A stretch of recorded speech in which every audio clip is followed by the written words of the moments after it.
ఏం మాయ చేశావే మామయ్యతో పెళ్ళి ఎపిసోడ్ 14.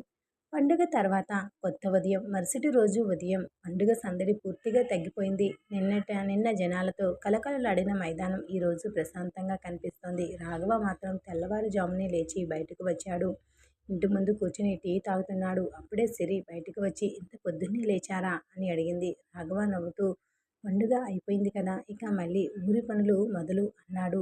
సిరి నిన్నంతా తిరిగారు, ఈ రోజైనా కాస్త విశ్రాంతి తీసుకోవచ్చు కదా అంది. రాఘవ నువ్వు చెప్తే తీసుకుంటాను అన్నాడు. సిరి అతని వైపు చూసి నవ్వింది. అయితే ఈరోజు మధ్యాహ్నం వరకు ఇంట్లోనే ఉండాలి అంది. రాఘవ సరే అన్నాడు. అంతలో బయట నుండి వేణు గొంతు వినిపించింది. రాఘవ. రాఘవ కళ్ళు మూసుకుని ఇదిగో వచ్చేశాడు నా విశ్రాంతి అన్నాడు. శ్రీ నవ్వకుండా ఉండలేకపోయింది. వేణు లోపలికి వచ్చి చెరువు గట్టు దగ్గర చిన్న సమస్య వచ్చింది అన్నాడు. రాఘవ వెంటనే లేచాడు. సిరి అతన్ని చూసి మీరు ఇప్పుడే వెళ్ళిపోతారా అని అడిగింది. రాఘవ చిన్న పని చూసుకుని వస్తాను అన్నాడు.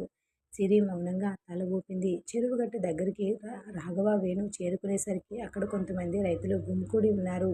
ఒక చోట గట్టు కొంచెం కూలిపోయి ఉంది. నీరు పొలాల వైపు వెళ్లే పరిస్థితి కనిపిస్తుంది. రైతు ఆందోళనగా ఇది ఇలాగే ఉంటే రేపటికి నీరు మొత్తం పొలాల్లోకి వెళ్తుంది అన్నాడు. మరొక రైతు ఇది నిన్నటి వర్షం వల్ల అయి ఉంటుంది అన్నాడు.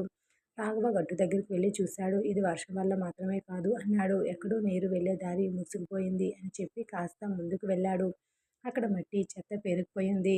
ఇదంతా తొలగిస్తే నీటి ఒత్తిడి తగ్గుతుంది అన్నాడు. వేణు వెంటనే అయితే మనమే మొదలు పెడదాం అన్నాడు.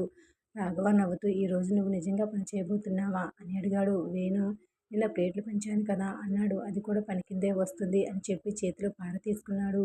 రైతులు కూడా ఒక్కొక్కరుగా ముందుకు వచ్చారు. అందరూ కలిసి చెత్తను తొలగించడం మొదలుపెట్టారు. కొద్దిసేపటికి మధు కూడా అక్కడికి వచ్చాడు. ఏమైంది అని అడిగాడు. రాఘవ నీటి దారి మూసుకుపోయింది అన్నాడు. మధు వెంటనే అయితే నేను వస్తా అని చెప్పి పని మొదలుపెట్టాడు. రాఘవ అతన్ని చూసి నవ్వాడు. నిన్న పోటీ ఈ రోజు పని అన్నాడు. మధు మళ్ళీ పోటీ మళ్ళీ ఉంటుంది, కానీ ఊరి పని ముందు అన్నాడు. ఇద్దరు కలిసి పనిచేయడం చూసి రైతులు సంతోషించారు. అయితే చెరువు అవతల రోడ్డుపై ఒక బైక్ ఆగింది. దానిపై రవి కూర్చుని ఉన్నాడు. అతను దూరం నుండి రాఘవ ముద్దులను గమనిస్తున్నాడు. అతని పక్కన ఉన్న వ్యక్తి ఇద్దరు ఇలా కలిసి ఉంటే మన పని కష్టం అన్నాడు. అందుకే తొందరపడకూడదు అన్నాడు. ముందు వాళ్ళ నమ్మకాన్ని పరీక్షించాలి అని చెప్పి బైక్ స్టార్ట్ చేశాడు. ఇంట్లో సిరి తన తల్లిదండ్రులతో కలిసి అల్పాహారం సిద్ధం చేస్తుంది. దీప్తి కూడా అక్కడే ఉంది. మాధవి కూరగాయలు తరుముతూ దీప్తి నువ్వు ఇంకా వెళ్ళిపోలేదే అని అడిగింది. ఇంకా 2 రోజులు ఉంటాను అంది దీప్తి. మాధవి చిరునవ్వుతో అర్జున్ కూడా ఇంకా ఊర్లోనే ఉన్నాడు అంది. అతను ఎక్కడున్నాడో నాకేం తెలుసు అంది దీప్తి వెంటనే. మాధవి అతని పేరు మాత్రమే చెప్పాను, నువ్వెందుకు అంత తొందరగా సమాధానం చెప్పావు అని అంది. సిరి నవ్వింది. దీప్తి సిగ్గుపడుతూ మీ ఇద్దరు నన్ను వదలరు కదా అంది. అంతలో బయట నుండి అర్జున్ గొంతు వినిపించింది. మాధవి బయటకు వెళ్ళింది. అర్జున్ చేతిలో ఉన్న కొన్ని పుస్తకాలు ఉన్నాయి. ఇవి మీ తమ్ముడి పుస్తకాలు, నిన్న నా దగ్గరే ఉండిపోయాయి అన్నాడు. మాధవి సరే లోపల పెట్టండి అంది. అర్జున్ లోపలికి వస్తూ దీప్తిని చూసి చిన్నగా నవ్వాడు. దీప్తి కూడా తెలియకుండానే నవ్వింది. సిరి మాత్రం ఇద్దరినీ గమనిస్తుంది. ఆమె ముఖంలో చిన్న చిరునవ్వు. ఒకవైపు రాఘవ, మరొక వైపు మధు కలిసి ఊరి సమస్యను పరిష్కరిస్తున్నారు. మరొక వైపు దీప్తి అర్జున్ మధ్య పరిచయం ఇంకొక అడుగు ముందుకు వెళ్తుంది. కానీ రవి మాత్రం ఈ స్నేహాన్ని ఎలా చెడగొట్టాలా అని ఆలోచిస్తున్నాడు. అతని మొదటి అడుగు చాలా సాధారణంగా కనిపించే ఒక చిన్న విషయం నుంచే మొదలవుతుంది. చెరువు దగ్గర గొడవ, రాఘవ మధు ఫైట్. ఇక చెరువు గట్టు దగ్గర రాఘవ మధు వేణుతో పాటు కొంతమంది రైతులు కలిసి నీటి దారిని శుభ్రం చేస్తున్నారు. అప్పుడే రోడ్డుపై నుండి 3 బైకులు వచ్చి ఆగాయి. బైకులపై ఉన్న ముగ్గురు వ్యక్తులు కిందకి దిగారు. వాళ్ళలో ఒకడు చుట్టూ చూసి ఇక్కడ ఎవరు బాధ్యత చూస్తున్నారు అని గట్టిగా అడిగాడు. రాఘవ ముందుకు వచ్చి నేనే అన్నాడు. అతను రాఘవను పైనుండి కింద వరకు చూసి అయితే ఈ చెరువు పక్కన ఉన్న స్థలం గురించి నీతో మాట్లాడాలి అన్నాడు. రాఘవ ఏ స్థలం అడిగాడు. చెరువు అవతల ఉన్న భూమి, మా వాళ్ళు అక్కడ పని మొదలు పెట్టాలి అన్నాడు. ఒక రైతు వెంటనే ముందుకు వచ్చి అది మా పొలానికి వెళ్ళే దారి అన్నాడు. ఆ వ్యక్తి కోపంగా నిన్నెవరో అడిగారు అని గట్టిగా మాట్లాడాడు. రైతు కూడా తగ్గకుండా మా భూమి విషయంలో మేమే మాట్లాడతాం అన్నాడు. మాటలు పెరగడంతో రాఘవ మధ్యలోకి వచ్చాడు. ఎవరు గొడవ పడకండి, భూమికి సంబంధించిన విషయం అయితే పత్రాలు తీసుకుని పంచాయతీకి రండి అన్నాడు. అతను నవ్వుతూ పంచాయతీనా, మేము పంచాయతీ దగ్గర రావడానికి కాదు అన్నాడు. మధు వెంటనే ముందుకొచ్చాడు. అయితే ఎక్కడికి వస్తారు అని అడిగాడు. ఆ వ్యక్తి మధును చూసి నువ్వెవరు అన్నాడు. మధు ఈ ఊరివాడిని అని చెప్పాడు. అది చాలు అన్నాడు. ఆ వ్యక్తి మధును తోసేశాడు. మధు ఒక్కడుగు వెనక్కి వెళ్ళి మళ్ళీ అతని దగ్గరికి వచ్చాడు. మాట్లాడితే మాట్లాడి వెళ్ళిపో, చేయి చేసుకుంటే మాత్రం ఊరుకోను అన్నాడు మధు. ఆ వ్యక్తి మళ్ళీ మధుపై రావడంతో రాఘవ వెంటనే మధ్యలోకి వచ్చాడు. ఆపు అని గట్టిగా అన్నాడు. అతను రాఘవను కూడా తోసేశాడు. రాఘవ కింద పడకుండా నిలబడ్డాడు. అతని ముఖం ఒక్కసారిగా మారింది. ఇంతవరకు మాట్లాడుకున్నాం, ఇక చేసుకుంటే మాత్రం చెప్పేలోపే ఆ వ్యక్తి రాఘవపై పైకి వచ్చాడు. రాఘవ అతని చేతిని పట్టుకుని పక్కకు తిప్పాడు. అతను వెనక్కి జారాడు. మరొక వ్యక్తి మధుపై రావడంతో మధు అతన్ని అడ్డుకుని ఒక్కసారిగా పక్కకు నెట్టాడు. మూడో వ్యక్తి వేణుపై రావడంతో వేణు భయపడి నన్నెందుకు అని వెనక్కి వెళ్ళాడు. ఆ వ్యక్తి అతన్ని పట్టుకోవడానికి ప్రయత్నించగానే వేణు పక్కకు తప్పుకున్నాడు. నన్ను కొట్టే ముందు రాఘవతో మాట్లాడుకో అని చెప్పి పరిగెత్తాడు. రైతులంతా నవ్వారు. కానీ అప్పటికే పరిస్థితి తీవ్రంగా మారింది. ఇద్దరు వ్యక్తులు రాఘవపైకి ఒకేసారి వచ్చేశారు. మధు వెంటనే రాఘవ పక్కన నిలబడ్డాడు. ఒక్కరితో మాట్లాడుతున్నాం అనుకున్నా ఇద్దరు ఉన్నాం. రాఘవ అతని వైపు చూసి ముందు వీళ్ళను ఆపుదాం అన్నాడు. ఇద్దరు కలిసి వాళ్ళను అడ్డుకున్నారు. ఒకడు రాఘవ పైకి దూసుకొచ్చాడు. రాఘవ అతని దెబ్బ తప్పించుకుని పక్కకు నెట్టాడు. మరొక వ్యక్తి మధుపై రావడంతో మధు అతని చేయి పట్టుకుని వెనక్కి తిప్పాడు. కొద్దిసేపటికే ఆ ముగ్గురు వెనక్కి తగ్గారు. రాఘవ మాత్రం వాళ్ళను వెంబడించలేదు. ఇక్కడితో ఆపండి అన్నాడు. ఇది మా ఊరు, ఇక్కడ గొడవలు పెట్టడానికి ఎవరికీ హక్కు లేదు. ఆ వ్యక్తి కోపంగా ఇక్కడితో ఆగదు అని చెప్పి బైకెక్కాడు. ముగ్గురు అక్కడి నుండి వెళ్ళిపోయారు. రైతులు ఊపిరి పీల్చుకున్నారు. మధు రాఘవ వైపు చూసి బాగానే కుట్టావు అన్నాడు. రాఘవ నవ్వుతూ నువ్వు కూడా తక్కువేం కాదు అన్నాడు. నేను మాత్రం దగ్గరకు వచ్చి నన్ను చూసే వాళ్ళు భయపడి పారిపోయారు అన్నాడు. మధు నువ్వు పారిపోయావు అన్నాడు. వేణు వెంటనే అది వ్యూహం అని చెప్పడంతో అందరూ నవ్వేశారు. ఇంట్లో సిరి, దీప్తి, మాధవి వంటగదిలో ఉన్నారు. అప్పుడే వేణు ఇంట్లోకి వచ్చాడు. అతని ముఖంలో మాత్రం ఏదో పెద్ద విషయం జరిగినట్టు ఉంది. సిరి వెంటనే ఏమైంది అని అడిగింది. చెరువు దగ్గర గొడవ జరిగింది అన్నాడు. సిరి ఒక్కసారిగా కంగారు పడి రాఘవ అని అడిగింది. అతనికేమీ కాలేదు అన్నాడు వేణు. సిరి ఊపిరి పీల్చుకుంది. దీప్తి ఆమెను గమనించి చిన్నగా నవ్వింది. ఏమీ కాలేదని చెప్పగానే నీ ముఖం ఎలా మారిపోయిందో చూసావా అంది. సిరి సిగ్గుపడి అతనికి ఏమైనా అయితే ఇంట్లో అందరూ బాధపడతారు అంది. మాధవి నవ్వుతూ అవును అందరూ అంది. సిరి వాళ్ళిద్దరినీ చూసి మీ ఇద్దరు నన్ను ఆట పట్టించకండి అంది. అంతలో బయట నుండి రాఘవ, మధు ఇంటికి వచ్చారు. రాఘవ చేతికి చిన్న గాయం ఉంది. సిరి అతన్ని చూసి వెంటనే దగ్గరికి వెళ్ళింది. ఇదేంటి అని అతని చేతిని పట్టుకుంది. రాఘవ చిన్న గాయం అన్నాడు.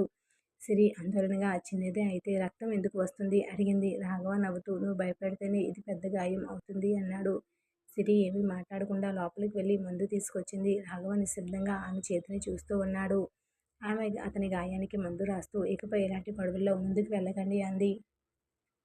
రాఘవ మెల్లగా అయితే భయపడ్డావా అని అడిగాడు. సిరి ఒక్క క్షణం అతని వైపు చూసింది. అవును అని నిజాయితీగా చెప్పింది. రాఘవ ఏమీ మాట్లాడలేదు. అతని ముఖంలో మాత్రం చిన్న చిరునవ్వు వచ్చింది. సిరి కూడా అతని చూపు తట్టుకోలేక ఇక మౌనంగా ఉండిపోయింది అని అక్కడి నుండి చెప్పి అయిపోయింది అని అక్కడి నుండి చెప్పి వెళ్ళిపోయింది. రాఘవ ఆమె వెళ్ళిన వైపే చూస్తూ ఉండిపోయాడు. ఒక చిన్న గాయం, కానీ సిరి మనసులో రాఘవకు ఉన్న స్థానం మాత్రం మరింత స్పష్టమైంది. అదే సమయంలో చెరువు దగ్గర జరిగిన గొడవ విషయంలో రవి చెవిలో పడింది. అతను ప్రశాంతంగా విని వాళ్ళు పని మొదలుపెట్టారు అని తనలో తానే అనుకున్నాడు. అసలు ఆ భూమి వెనుక ఉన్న విషయం ఏమిటి? రాఘవ మధు ముందడుగు ఇప్పుడు ఎవరికి ఇబ్బందిగా మారబోతుంది? సాయంత్రం రాఘవ గదిలో కూర్చుని తన చేతికి కట్టుకున్న కట్టు చూస్తున్నాడు. గాయం పెద్దది కాదు, కానీ ఉదయం జరిగిన గొడవ గురించి సిరి మాత్రం ఇంకా ఆలోచిస్తూనే ఉంది. రాఘవ బయటకు రావడంతో సిరి వంటగదిలో నుండి చూసింది. చేయి ఎలా ఉంది అని అడిగింది. రాఘవ బాగుంది అన్నాడు.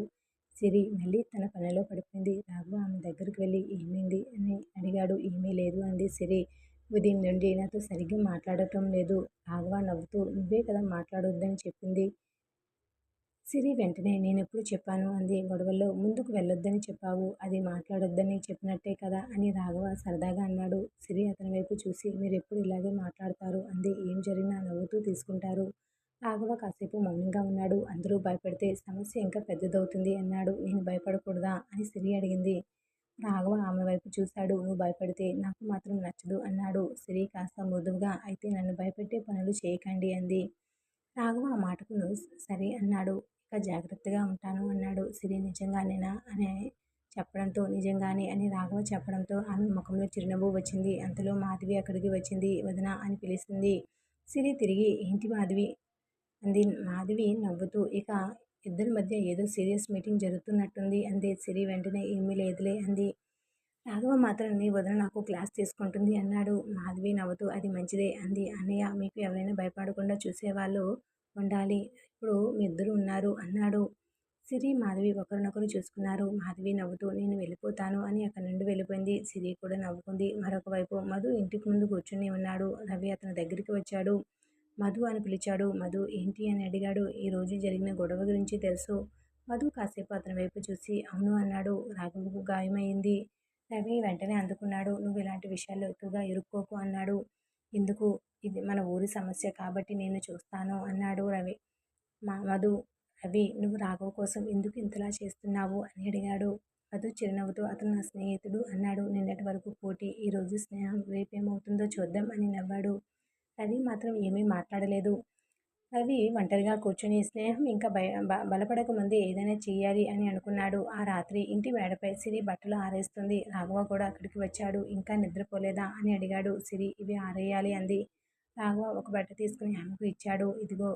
సిరి నవ్వుతూ మీకు ఇంత పని కూడా తెలుసా అంది. రాఘవ పెళ్ళైన తర్వాత నేర్చుకున్నాను అన్నాడు. సిరి ఒక్కసారిగా అతని వైపు చూసింది. పెళ్ళైన తర్వాత? రాఘవ నవ్వుతూ అవును, ముందు నా పనులన్నీ నేనే చేసుకునేవాడిని అన్నాడు. ఇప్పుడు అని అడిగింది. రాఘవ ఆమె వైపు చూస్తూ ఇప్పుడు నాకు ఒక తోడు ఉంది కదా అన్నాడు. సిరి మౌనంగా నవ్వింది. కొద్దిసేపు ఇద్దరు ఏమీ మాట్లాడలేదు. చలిగాలి చల్లగా వేస్తుంది. సిరి కిందకు వెళ్ళబోతూ ఉండగా రాఘవ మెల్లగా సిరి అని పిలిచాడు. ఆమె తిరిగి చూసింది. ఏంటి? నువ్వు ఉదయం నా గాయం చూసి భయపడ్డావు కదా? సిరి తల వంచి అవును అంది. రాఘవ చిరునవ్వుతో నాకది నచ్చింది. సిరి ఆశ్చర్యంగా ఏంటి అని అడిగింది. నా మీద నీకు శ్రద్ధ ఉందని తెలిసింది అన్నాడు. సిరి ముఖం ఎర్రబడింది. అది అని ఏదో చెప్పబోయింది. రాఘవ నవ్వుతూ సరే చెప్పుకో అన్నాడు. సిరి అతని వైపు చూసి మీకు అన్నీ తెలిసిపోతాయి అని చిన్నగా నవ్వింది. అది మాత్రం నిజం అని రాఘవ కూడా నవ్వాడు. ఇద్దరు కాసేపు అక్కడే నిలబడ్డారు.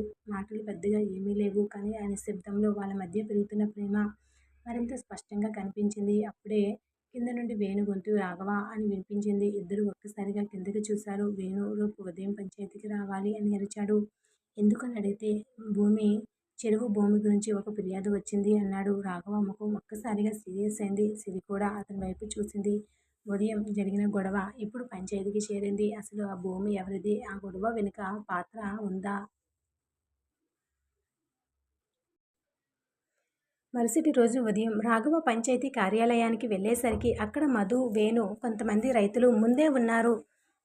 అక్కడ నిన్న చెరువు దగ్గర గొడవ పెట్టుకున్న వ్యక్తులు కూడా కూర్చుని ఉన్నారు. రాఘవ వాళ్ళని చూసి మీరు మళ్ళీ వచ్చారా అని అడిగాడు. వాళ్ళలో పెద్దవాడు లేచి నిన్న జరిగిన గొడవ గురించి కాదు, చెరువు పక్కన ఉన్న స్థలం గురించి మాట్లాడడానికి వచ్చాం అన్నాడు. రాఘవ కుర్చీలో కూర్చుని సరే మీ దగ్గర ఏమైనా పత్రాలు ఉన్నాయా అని అడిగాడు.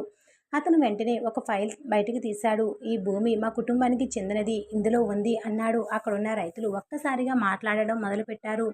అదెలా సాధ్యం? మా తాతల కాలం నుండి ఆ దారి మేమే ఉపయోగిస్తున్నాం అని ఒక రైతు అన్నాడు. రాఘవ చేతితో అందరినీ ఆపాడు. ఒక్కొక్కరు మాట్లాడండి అన్నాడు. ఆ పత్రాలను తీసుకుని జాగ్రత్తగా చూశాడు. అంతలో మధు ఈ పత్రాలు సర్వే నెంబర్ ఉందా అని అడిగాడు. ఆ వ్యక్తి ఉంది అన్నాడు. మధు ఆ నెంబర్ చూసి కాసేపు ఆలోచించాడు. ఈ సర్వే నెంబర్ చెరువు పక్కన ఉన్న భూమిది కాదు అన్నాడు. ఆ వ్యక్తి ఒక్కసారిగా మౌనమయ్యాడు. రాఘవ అతని వైపు చూసి మరి ఈ పత్రాలు ఎందుకు తెచ్చారు అని అడిగాడు. అతను సమాధానం చెప్పలేదు. వేణు మెల్లగా మధు చెవిలో నిన్న గొడవ పెట్టింది భూమి కోసం కాదనుకుంటా అన్నాడు. అదే నాకు కూడా అనిపిస్తుంది అన్నాడు. రాఘవ పత్రాలను పక్కన పెట్టి ఇది పంచాయతీలో నిర్ణయించే విషయం కాదు, ముందే రెవెన్యూ రికార్డులు పరిశీలించాలి అన్నాడు. ఆ వ్యక్తి అసహనంగా అంటే మమ్మల్ని నమ్మటం లేదా అని అడిగాడు. రాఘవ ప్రశాంతంగా ఎవరిని నమ్మడం నమ్మకపోవడం కాదు, పత్రాలు నిజమా కాదా అని తెలుసుకోవాలి అన్నాడు. మధు కూడా నిజంగా మీ భూమి అయితే మీకే వస్తుంది, కానీ వేరే వాళ్ళ భూమిని తీసుకోవడానికి ప్రయత్నిస్తే మాత్రం ఊరుకోం అన్నాడు.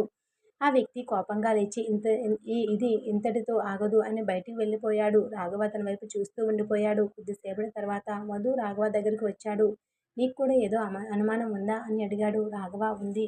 నిన్న గొడవ పెట్టడం, ఈరోజు తప్పు సర్వే నెంబర్తో పత్రాలు తీసుకురావడం ఇదంతా యాదృచ్ఛికం అనిపించటం లేదు అన్నాడు. అయితే మనం ముందుగా రికార్డులు చూద్దాం అన్నాడు మధు. రాఘవ మాటకు తల ఊపాడు. అవును, అప్పుడే వేణు ఇద్దరూ కలిసి వెళ్తే నాకు కూడా రావాల్సిందే కదా అన్నాడు. మధు నవ్వుతూ నీకు పనేమీ లేదు నేను అదెలా, నేను మీ ఇద్దరి సాక్షిని అన్నాడు. రాఘవ నవ్వుతూ సరేరా నువ్వురా. ఇక ఇంట్లో సిరి తల్లిదండ్రులు బయలుదేరడానికి సిద్ధమవుతున్నారు. సిరి తల్లి తన కూతురిని పక్కకు తీసుకుని అమ్మ రాఘవ నిన్న రాత్రి ఆలస్యంగా వచ్చాడా అని అడిగింది. సిరి లేది అంది. తల్లి చిరునవ్వుతో అతను నిన్ను బాగా చూసుకుంటున్నాడా అని అడిగింది. సిరి కాసేపు మౌనంగా ఉండి చూసుకుంటున్నారు అంది. తల్లి ఆమె ముఖం చూసి అయితే నువ్వు కూడా అతన్ని జాగ్రత్తగా చూసుకో అంది. సిరి తల ఊపింది. అంతలో రాఘవ ఇంట్లోకి వచ్చాడు. సిరి తండ్రి బాబు మేము బయలుదేరుతున్నాం అన్నాడు. ఇంకొక రోజు ఉండొచ్చు కదా అన్నాడు రాఘవ. ఇంట్లో పని ఉంది అని ఆయన నవ్వుతూ చెప్పాడు. సరే జాగ్రత్తగా వెళ్ళండి అన్నాడు. వాళ్ళు బయలుదేరుతుండగా సిరి తల్లి కూతురిని కూతురిని కౌగిలించుకుంది. సంతోషంగా ఉండు అంది. సిరి కళ్ళల్లో నీళ్లు చిన్నగా తిరిగాయి. రాఘవ అది గమనించాడు. వాళ్ళు వెళ్ళిపోయిన తర్వాత సిరి కొద్దిసేపు గుమ్మం దగ్గర నిలబడిపోయింది. రాఘవ ఆమె దగ్గరికి వచ్చి వాళ్ళు మళ్ళీ వస్తారు అన్నాడు. తెలుసు అంది సిరి. కానీ అమ్మా నాన్న వెళ్ళిపోతే ఇల్లు ఖాళీ అనిపిస్తుంది. రాఘవ మెల్లగా నువ్వు ఇక ఒంటరిగా లేవు అన్నాడు. సిరి అతని వైపు చూసింది. రాఘవ చిరునవ్వుతో నేనున్నాను కదా అన్నాడు. సిరి ఏమీ మాట్లాడలేదు. కానీ ఆమె ముఖంలో మళ్ళీ చిరునవ్వు వచ్చింది. అదే సమయంలో రాఘవ, మధు, వేణు రెవెన్యూ కార్యాలయం వైపు వెళ్తున్నారు. మార్గం మధ్యలో మధు ఒక్కసారిగా ఆగాడు. రాఘవ అన్నాడు. ఏంటి? ఈ భూమి విషయంలో ఏదో పెద్ద విషయం ఉంది అన్నాడు. రాఘవ అవును అని చెప్పి ముందుకు నడిచాడు. కానీ వాళ్ళకు తెలియదు వాళ్ళు వెతకబోతున్న పాత రికార్డుల్లోనే రవి దాచిన ఒక నిజం బయటపడబోతుందని. మధ్యాహ్నం రెవెన్యూ కార్యాలయం నుంచి రాఘవ, మధు, వేణు ఇంటికి తిరిగి వచ్చారు. ఉదయం నుండి తిరగడంతో రాఘవ బాగా అలసిపోయాడు. ఇంట్లోకి అడుగు పెట్టగానే సిరి అతని ముఖం చూసి ముందు భోజనం చేయండి, తర్వాత ఏం జరిగిందో చెప్పండి అంది. రాఘవ నవ్వుతూ నువ్వు అడిగే వరకు నాకు ఆకలి లేదనుకున్నా అన్నాడు. సిరి వెంటనే ఆకలి లేకపోయినా భోజనం చేయాలి, ఆ రోజంతా పనిచేసి మళ్ళీ పొలానికి వెళ్లాల్సి ఉంటుంది కదా అంది. భోజనం చేస్తున్న సమయంలో మధు కూడా ఆ భూమి విషయం గురించి మాట్లాడాడు. రాఘవ రికార్డులు పూర్తి చూసే వరకు ఆ వ్యక్తిని నమ్మకూడదు, కానీ అంతవరకు మనం ఆ విషయం మీద ఎక్కువగా ఆలోచించకుండా మన పనులు చూసుకుందాం అన్నాడు. రాఘవ కూడా తల ఊపుతూ అదే మంచిది, ఊరికి ఒక పని ఒకవైపు, మరొక మన పొలం ఒకవైపు, రెండింటినీ చూసుకోవాలి అన్నాడు. భోజనం తర్వాత మధు, వేణు వెళ్ళిపోయారు. ఇంట్లో మిగిలింది రాఘవ, సిరి. రాఘవ అక్క, బావ మాత్రమే. కొద్దిసేపటి తర్వాత రాఘవ అక్క తన భర్తతో మెల్లగా మాట్లాడింది. మనం ఇంకా ఇక్కడే ఉండడం వల్ల వాళ్ళిద్దరికీ ఇబ్బందిగా ఉంటుంది. కొత్తగా పెళ్ళైన వాళ్ళు, వాళ్ళకంటూ కొంత సమయం ఉండాలి అంది. బావ కూడా అదే అనుకుంటున్నానని చెప్పాడు. సాయంత్రం వాళ్ళు ఈ విషయం రాఘవతో చెప్పారు. రాఘవ మేము రేపు మా ఇంటికి వెళ్ళిపోవాలని అనుకుంటున్నాం అని అక్క చెప్పగానే రాఘవ ఆశ్చర్యంగా ఇంత తొందరగా ఎందుకు అక్క, ఇక్కడ మీకు ఏమైనా ఇబ్బందిగా ఉందా అడిగాడు. అక్క నవ్వుతూ మాకు ఎలాంటి ఇబ్బంది లేదు, కానీ నువ్వు సిరి కూడా ఆ కొత్త జీవితాన్ని మొదలుపెట్టారు, మీ ఇద్దరికీ కొంత ప్రైవసీ ఉండడం మంచిది అంది. రాఘవ ఏమీ మాట్లాడలేదు. సిరి మాత్రం పక్కనే నిలబడి తల వంచుకుంది. అక్క ఆమెను చూసి నువ్వేమీ బాధపడకు, నేను దూరంగా వెళ్ళటం కాదు, మా ఇల్లు కూడా ఇక్కడికి పెద్ద దూరం కాదు, ఏదైనా అవసరమైతే వెంటనే వస్తాం అంది. సిరి సరే అని నవ్వి సరే వదిన అంది. మరుసటి రోజు అక్క, బావ వెళ్ళడానికి సిద్ధమయ్యారు. వాళ్ళు బయలుదేరే సమయంలో రాఘవ అక్క సిరిని దగ్గరికి తీసుకుని ఇక ఇంటి బాధ్యత అంతా నీదే. రాఘవ బయట ఎంత పనిలో ఉన్నా ఇంటికి వచ్చినప్పుడు ప్రశాంతంగా ఉండేలా చూసుకో అంది. సిరి నవ్వుతూ అది నేను చూసుకుంటాను వదిన అని అంది. రాఘవ పక్కన నిలబడి ఆ మాట విని నవ్వుకున్నాడు. వాళ్ళు వెళ్ళిపోయిన తర్వాత ఇల్లు ఒక్కసారిగా నిశ్శబ్దంగా అనిపించింది. సిరి గుమ్మం దగ్గర నిలబడి వాళ్ళు వెళ్ళిన దారి వైపు చూస్తూ ఉంది. రాఘవ ఆమె దగ్గరకు వచ్చి వాళ్ళు వెళ్ళిపోయారని బాధపడుతున్నావా అని అడిగాడు. సిరి మెల్లగా కొంచెం, ఇన్ని రోజులు ఇంట్లో అందరూ ఉండడానికి అలవాటైపోయింది అంది. రాఘవ నవ్వుతూ ఇక నుండి అలవాటు మార్చుకోవాలి అన్నాడు. సిరి అతని వైపు చూసింది. రాఘవ సరదాగా ఇక ఇంట్లో మన ఇద్దరమే కదా అన్నాడు. సిరి వెంటనే తలదించుకొని అది తెలుసు అని మెల్లగా చెప్పింది. రాఘవ ఆమెను ఆట పట్టిస్తూ అయితే ఇంత సిగ్గెందుకు అన్నాడు. సిరి అతని వైపు చూసి మీరు ఎక్కువగా మాట్లాడుతున్నారు అంటూ లోపలికి వెళ్ళిపోయింది. సాయంత్రం సిరి బయటకు వెళ్ళి ఇంటికి తిరిగి వచ్చేసరికి గుమ్మం దగ్గర కొంత పూల మొక్కలు కనిపించాయి. ఇల్లు కూడా శుభ్రంగా ఉండడమే కాకుండా వాకిట్లో చిన్న దీపాలు పెట్టి ఉన్నాయి. సిరి ఆశ్చర్యంగా లోపలికి వెళ్ళి చూసింది.